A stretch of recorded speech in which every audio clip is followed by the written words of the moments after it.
Greetings from the Berkshires of Western Massachusetts.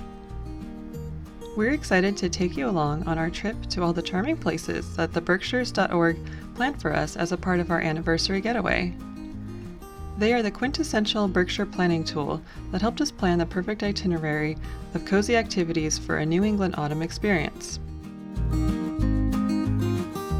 The Berkshires is one of our favorite places to visit because it's filled with rolling hills dotted with quaint villages and filled with artisans, history and charm. So come along with us to 6 cozy things to do in the Berkshires, where creativity lives.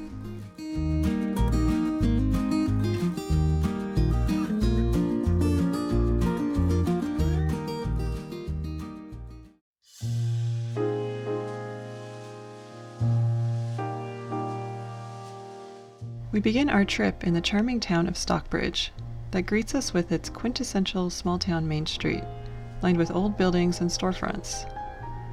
We are staying at the historic Red Lion Inn, which is one of the oldest in America, but we'll show you more about that later on.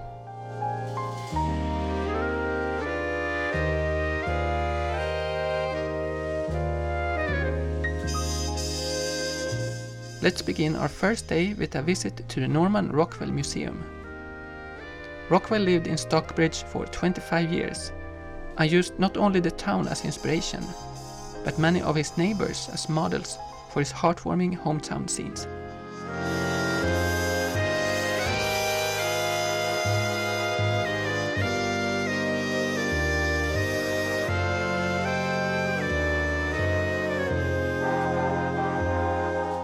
His art has the light-hearted humor that bring out smiles and giggles through the everyday kind of moments that he often portrayed along with more serious historical events that still gives us hope and comfort that simple people's values can make a difference in this world.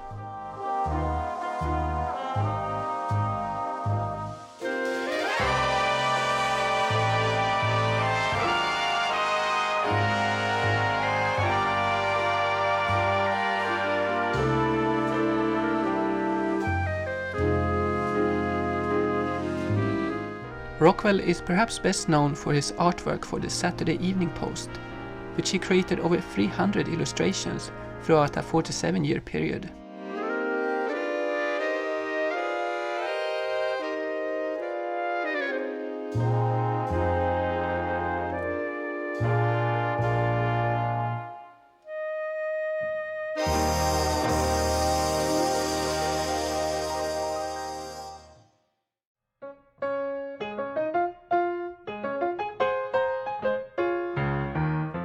A short stroll from the museum, you can visit his studio, just as he left it.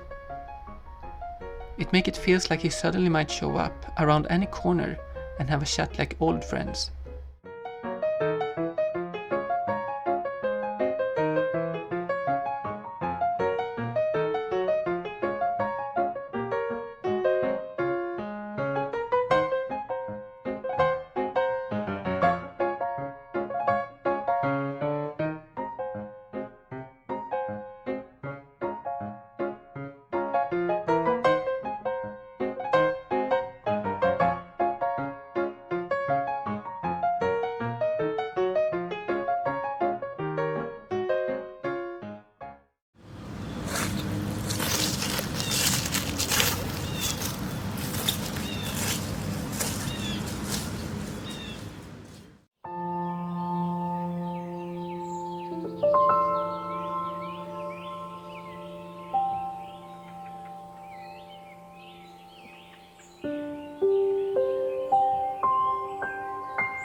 Just down the road from the Norman Rockwell Museum is the Berkshire Botanical Garden, which has 24 acres of gardens.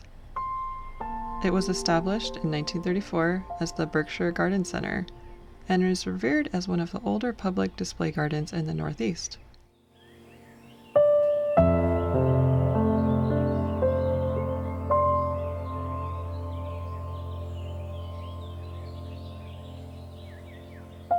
We especially loved the cottage gardens with little fairy tale sheds, and we could easily have spent hours wandering around admiring the local flora and fauna, and gathering inspiration for our own garden.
Our second day begins with an early morning visit to Hilltop Orchard in Richmond, Massachusetts.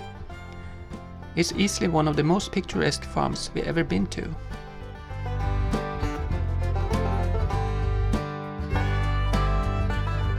Not as many guests are as early as we. The apples are still dappled with rain from the overnight thunderstorm.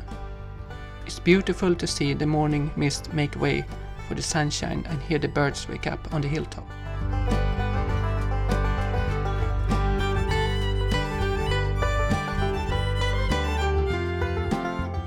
This orchard have many varieties of apples that all compete with each other in their own unique flavors.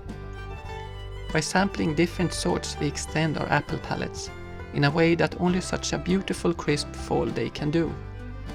One can only close the eyes to take in the moment.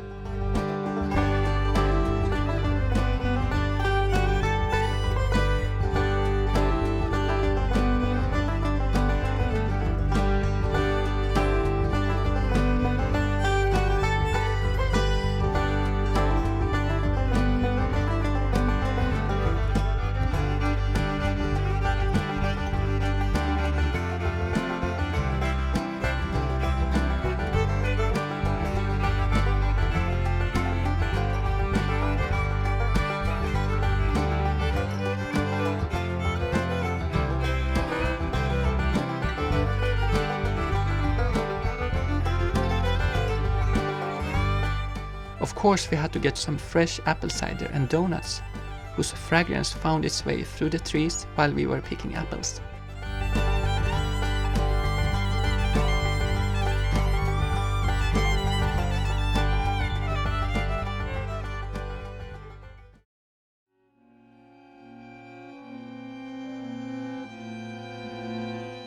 Back in Stockbridge, we take a tour of Chesterwood, which was the summer estate and studio of famous sculptor Daniel Chester French. It was built in the late 1800s for his family to enjoy when they came up from New York City to spend the summers there.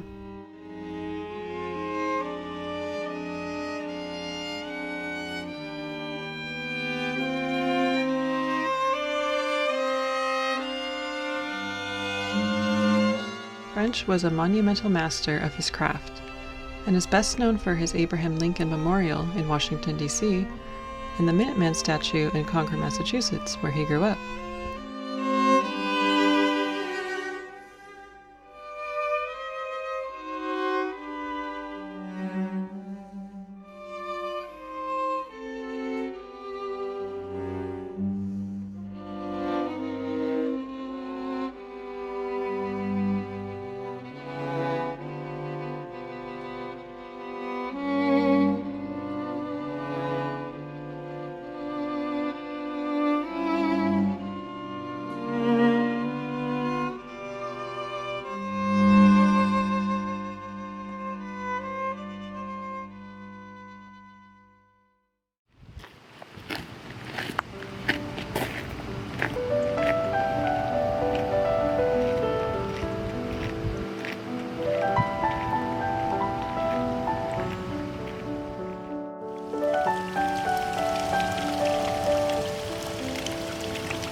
Before leaving Chesterwood, we spent time in the garden that the French loved so much, and I was inspired to sketch parts of the estate.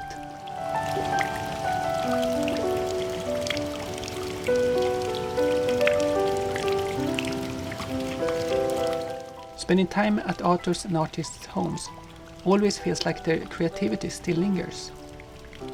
You can feel as if parts of them never left.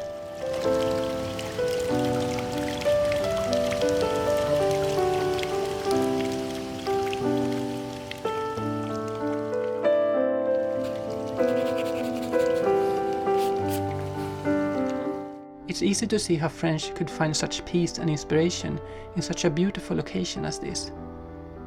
It seems to me like huge accomplishments start where peacefulness live. And it sure lives in the Berkshires.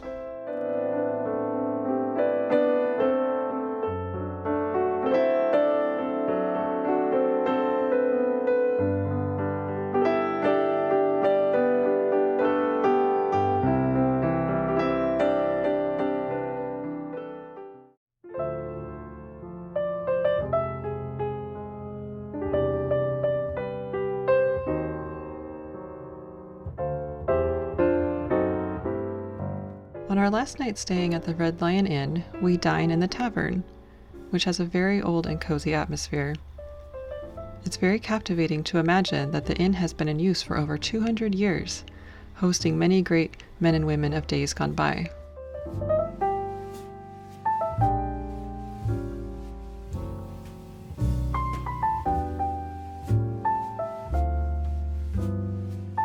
Walking the hallways feels like touring a time capsule of the Berkshires. Alongside the creaking floors are walls filled with paintings of local artists. There's over 80 rooms filled with antiques and old books, thanks to previous owners that were vintage enthusiasts just like us.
We very much enjoyed our stay at the Red Lion Inn and hope to be able to stay again one day soon.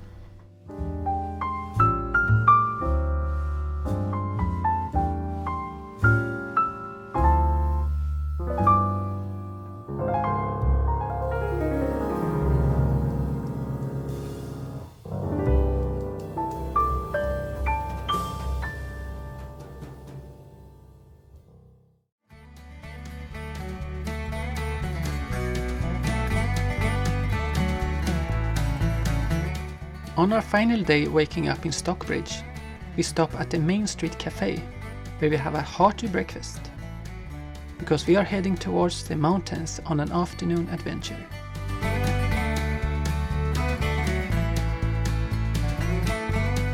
The autumn leaves are starting to show their true colors as we reach a higher elevation at Jiminy Peak Mountain Resort.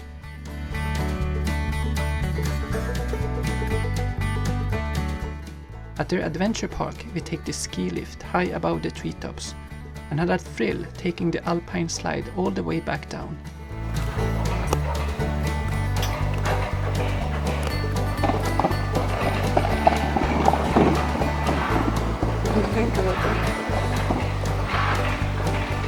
The mountain air here is clear and make a statement that fall is truly here.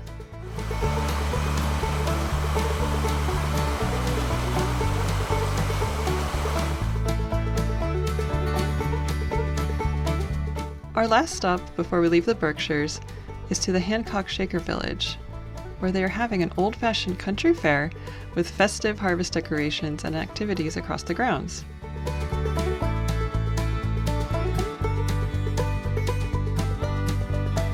In this village, you get a glimpse of the Shaker lifestyle of communal living and handcrafting. And even though the Shakers don't live here anymore, it's still a working farm with animals and crops.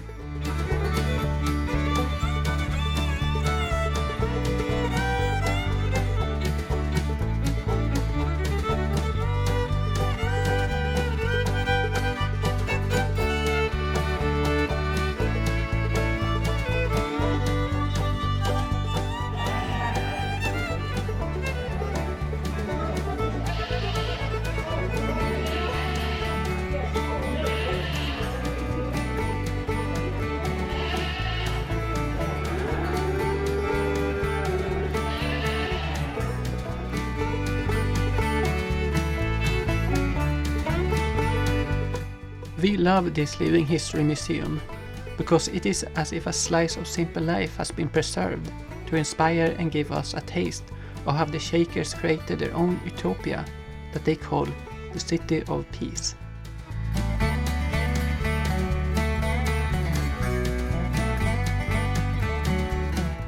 We keep going back to the Berkshires because it's truly a special place where creativity lives and has inspired so many famous artists and authors, and keeps inspiring us too.